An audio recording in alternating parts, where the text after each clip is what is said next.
Sabay-sabay po nating basahin ang Aklat ng Mga Awit, chapters 52 to 54. O taong malakas, bakit ka nagyabang sa gawa mong mali? Pag-ibig ng Diyos ang mamamalagi. Balak may wasakin ng iba ng iyong matalim na dila ng pagsisinungaling. Higit na matindi ang iyong pag-ibig sa gawang masama, higit na nais mo'y kasinungalingan kaysa gawang tama. Taong sinungaling ang iba'y gusto mong saktan sa salita, kaya't wawasakit aalisin ka ng Diyos sa loob ng tolda, sa mundo ng buhay aalisin ka niya.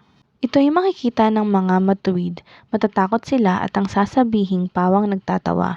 Masdan mo ang taong sa Diyos di sumampalataya, sa taglay niyang yaman nanangan at nagpakalakas sa kanyang kasamaan. Kahoy na olibo sa tabi ng templo ang aking katulad.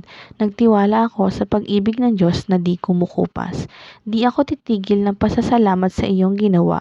Ang kabutihan mo'y ipahayag ko kasama ng madla.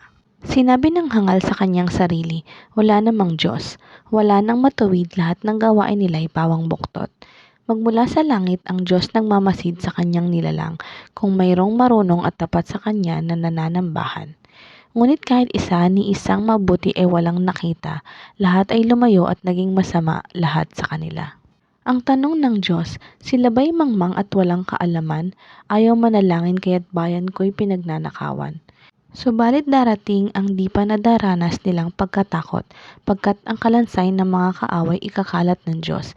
Sila itatakwil, magagapi sila ng lubos na lubos. Ang aking dalangin dumating sa Israel ang iyong pagliligtas na mula sa Zion.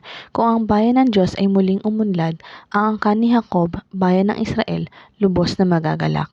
Makapangyarihang Diyos, ako'y iligtas, ipagsanggalang mo ang iyong lakas.